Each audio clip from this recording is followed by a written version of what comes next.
Good afternoon, New Hampshire. It's great to be with you. I want to congratulate No Labels, Nancy, and your amazing team on this incredibly successful event. This is one of the best turnouts of any of these presidential town hall kind of events I've been to, so you really did a terrific job. No surprise, Nancy, but I know it's all your wonderful team that made it happen, so thank you.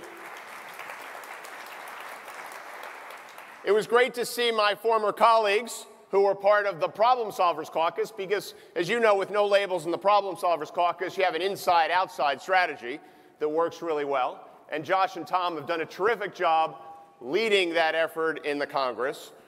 But I was most excited to see one of my heroes today, Joe Lieberman, and I understand his amazing wife Hadassah's in the audience also. We used to be neighbors, so we go way back. There you guys are. But it's really great to be with you here this afternoon. And this was obviously a home for me when I was in the Congress. My last year in the Congress, I was ranked the third most bipartisan member of the Congress. So obviously, and I don't think that's a dirty word, by the way. So obviously, No Labels and the Problem-Solving Caucus was really important to me. But it should be important to all of us because this is our path forward on all the important issues we care about. And that is something we should all care deeply about. Because one of the great challenges of this country is that we don't do anything anymore. And as I used to say in my prior life in the private sector, the cost of doing nothing is not nothing. And we have paid a huge price as a nation. And one of the biggest prices we're paying is that this nation, unfortunately, is no longer becoming a nation of opportunity. And I think that's central to our challenges. And let me tell you why this is personal to me. I'm going to start with a short story about my life. And it actually starts August 1st, 1923, when 16 ships steamed into New York Harbor, delivering 15,000 immigrants to our country, every one of them coming to the United States of America, dreaming of opportunity for themselves and their family. One of the immigrants on one of those ships was a little boy who was coming with his 7 brothers and sisters and his mother. But that day didn't go well for him.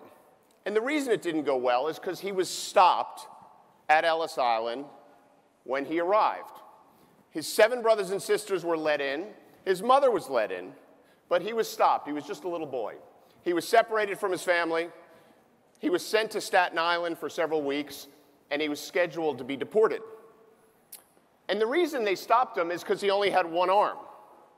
And back then, we didn't let people with disabilities into our country, even if you're a little boy. But his family ultimately got him an appeal. And the appeal was held in that great hall of Ellis Island. A bunch of you have been there. But there was very little hope because the rules were very clear. But hope arrived in the form of a judge who also had just one arm. So that one-armed judge looked at that one-armed boy and said, I'm going to let you in, but I want you to make something of your life. And he did. So that boy was my grandfather. And he, like so many Americans, he did what he could. He worked in a factory for 50 years. Building this country like American workers did, like my other grandfather did, who was a dock worker who built ships in Jersey City until he fell off one of them and broke his back. Like my dad did, who was a union electrician for 60 years, building things all over this country. So I grew up at a time, as did most of you, where opportunity was there for people. It was there for people. And our society cared about this.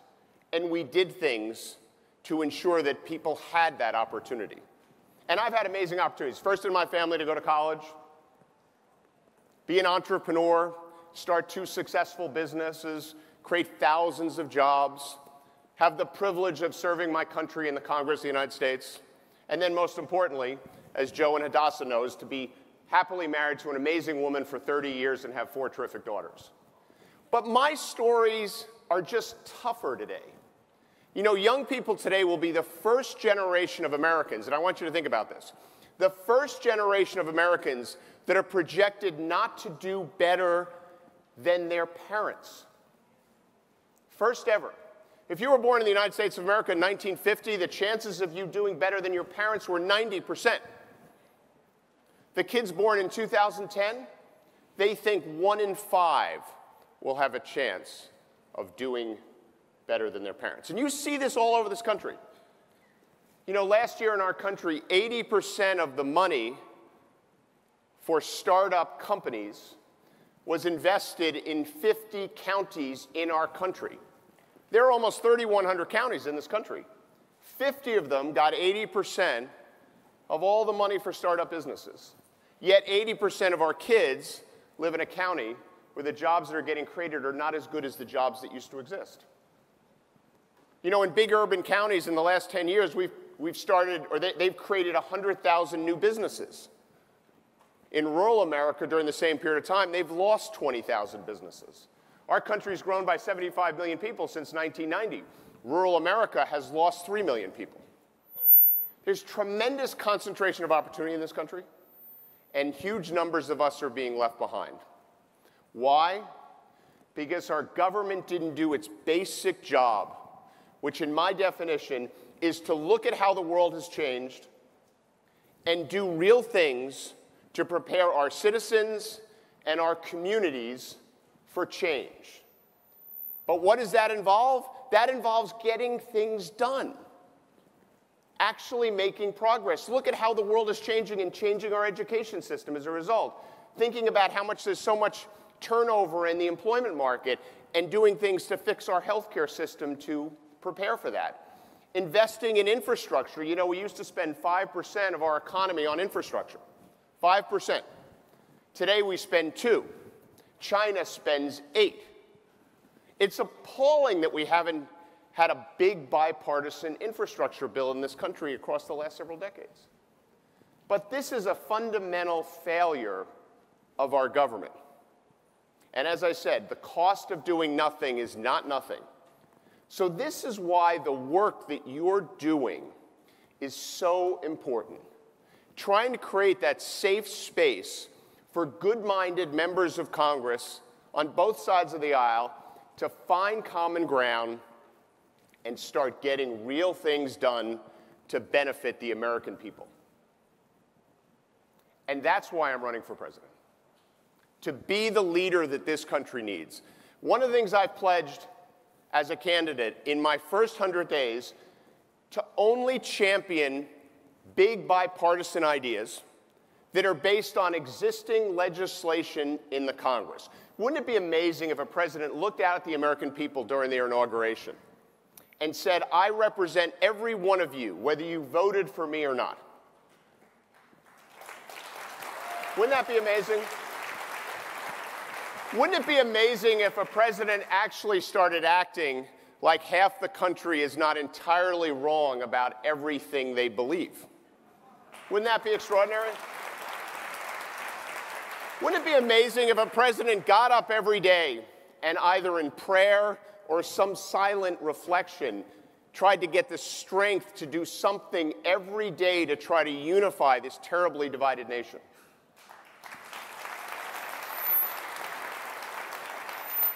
But you just can't say the words. You also have to do the deeds. And one of the things I've committed to in my first 100 days, my administration will put forth 5 or 6 big ideas on climate, on infrastructure, on healthcare, on digital privacy, on immigration, on national service. Every one of these proposals will be based on an existing bipartisan bill in the Congress of the United States. I won't change a word of them because I want to look at the American people and say, your good-minded representatives, Democrats and Republicans, have found common ground. What does that mean? Most of us agree with each other on these things, so let's get them done.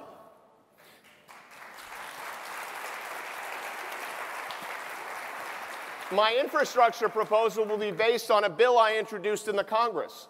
$1 trillion fully paid for. It had 40 Democrats and 40 Republicans on it. it had the head of the Progressive Caucus and the head of the Freedom Caucus, the two most polar opposite caucuses in the Congress, right? That would pass. My climate proposal will be the carbon tax and dividend proposal that I introduced in the Congress on a bipartisan basis, the only bipartisan bill on climate. My bill for digital privacy, called CAMERA, was the only real digital privacy bill in the Congress. There is a pathway forward on all of these big issues, and you know it. Because most of the American people agree with each other on these big issues. We just don't have the principled leadership that the nation needs. And I believe the nation is yearning for this. They're yearning for someone to basically reestablish that middle where everything happens. You know, we've allowed the extremes on each side of the aisle to hold this country hostage for decades. And who's paid the price? The American people. Because we failed to do the basic thing. That's why we have all this nationalism and isolationism going on right now, which, by the way, is the wrong answer to any question we could ask ourselves.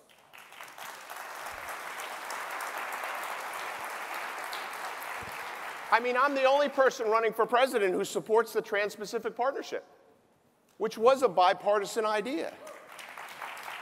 But this is coming under so much pressure because so many of our citizens have been left behind, and they're questioning everything we've ever done. Yet what we've done as a nation has been extraordinary. You know, what people never tell you is that for the last 30 years, by any measure, the conditions of the world have improved. For 30 straight years, the global poverty rate has gone down. No one ever tells you that story. Why? Because of U.S. leadership internationally. So this is what we need.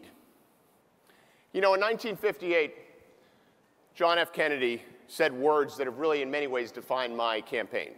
He said, we should not seek the Republican answer. We should not seek the Democratic answer.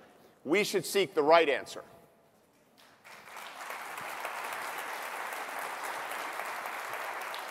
He went on to say, we should not seek to fix blame for the problems of the past, but we should own our responsibility together for our future.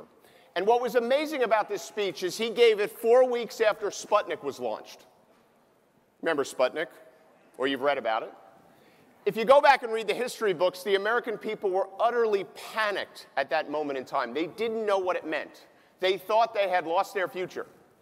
But great leaders like John Kennedy stepped forward and said, no. Our future is ours to build, but we have to build it together.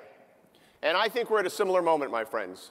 It may not be one satellite into space, but it's all this change in the world, driven by technological innovation and globalization, incredibly powerful forces that are extraordinarily positive.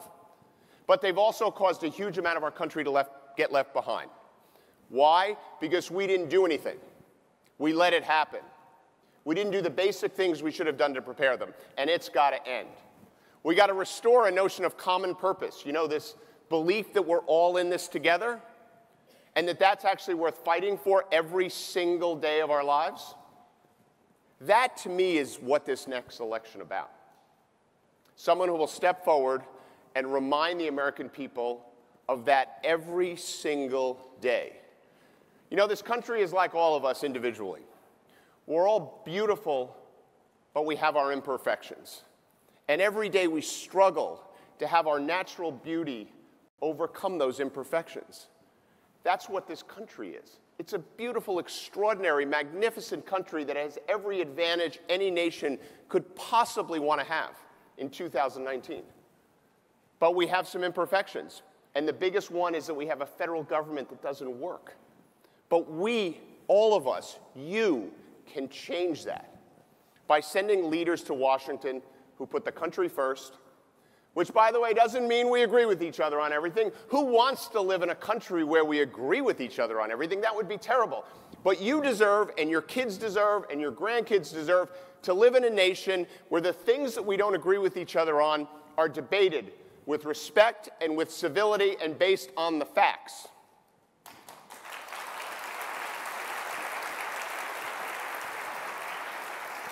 But you also deserve leaders who will find that common ground, bring people together like I did in the Congress, like I did starting 2 businesses from scratch and being the youngest CEO in the history of the New York Stock Exchange, and find that common ground and get real things done. And that, my friend, is why I'm running for president. That animates every aspect of my life. When I'm done being president, I don't care if I get credit for anything. I just want to get things done. So that's why it's such a privilege to be with you. Thank you, New Hampshire. Thank you, No Labels. Thank you, problem solvers. Thank you for having me. God bless you all. Thank you.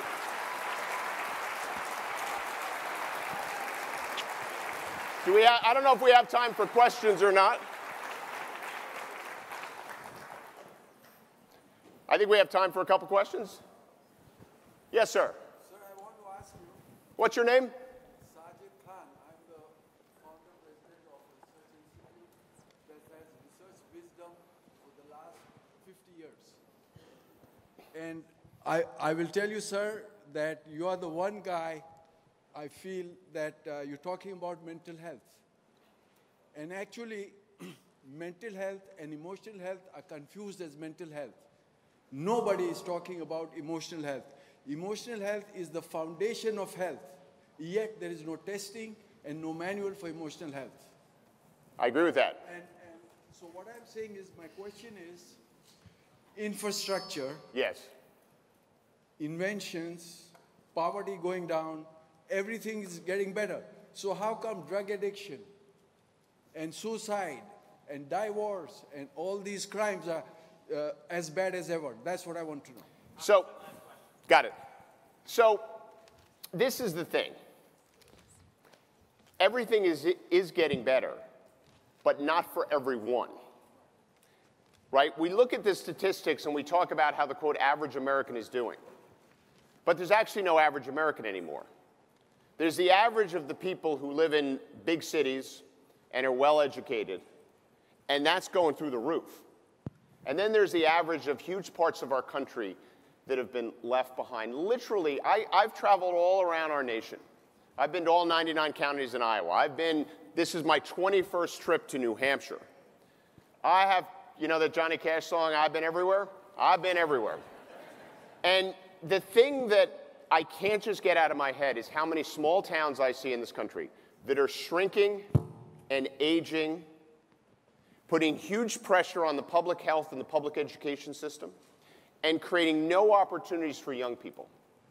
So even though in many ways the economic performance of the country has been good, it masks deep underlying structural problems in our economy that is contributing to the opioid crisis. Right? One of the reasons they have such a have had such terrible issues here in New Hampshire with opioids is because the Medicaid system in this state is broken. I think they pay $18 for a psychiatrist to see someone through the Medicaid program. There's no providers, because who can make a living on $18 a visit? And this has happened, and this is the core point that I try to make to people. This was fixable. There are things we could have done to create parity in the mental health and physical health system, to ensure that private and public capital is being invested to communities that are struggling, right? To do things to reform public education, right? Every kid should start at pre-K in this country. It's the best investment we make by far. There are things we could have done to actually, we should have been regulating these social media companies a long time ago. You know the amount of teen anxiety in this country? You know, in the United Kingdom, they just did a survey. They said half of the teenagers wake up in the middle of the night to check their social media. But that's not the problem. Of the half that wake up in the middle of the night to check their social media, half of them do it 10 times. So 25% of the teenagers in the United Kingdom are waking up 10 times a night to check their social media. You know that's happening here. Is it a surprise that we have such tremendous anxiety and depression and spikes in suicide rate? But this all happened because we didn't do anything.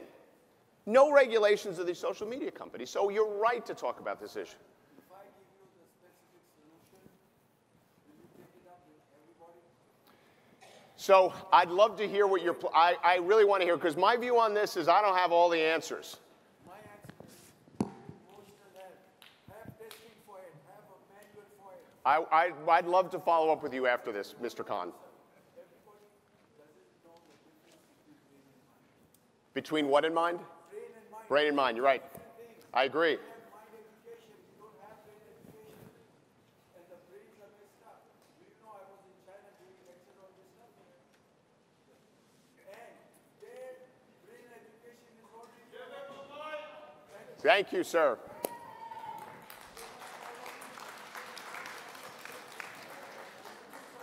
Thank you. I want to hear what you have to say, Dr. Khan or Mr. Khan. Thank you. Thank you, sir. All right, I think I'm getting the hook here. Is that right? Thank you all for having me, and I would love your support.